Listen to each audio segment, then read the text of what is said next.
can you be a Christian and support abortion? Absolutely not, in my opinion.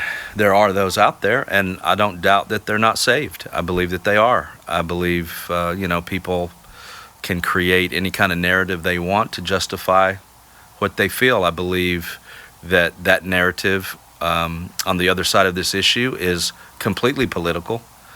If you want to talk about genocide, if you want to talk about Black Lives Matter, if you want to talk about any number of civil rights issues, and you omit the fact that we've murdered a generation or more, then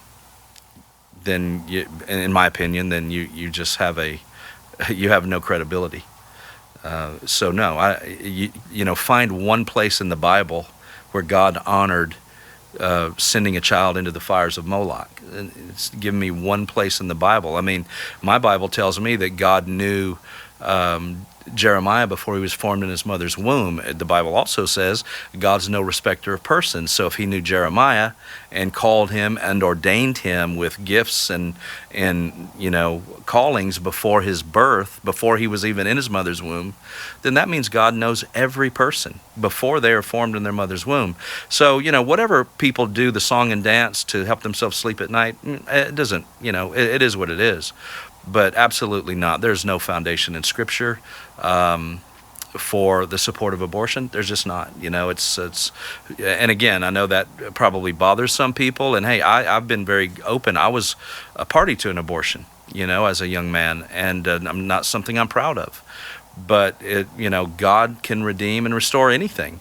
But it still was wrong, and it's still wrong today.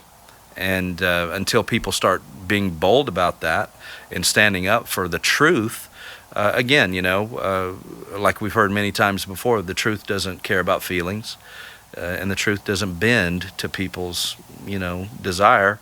It's just the truth. And there's nowhere in Scripture that God condones murdering babies.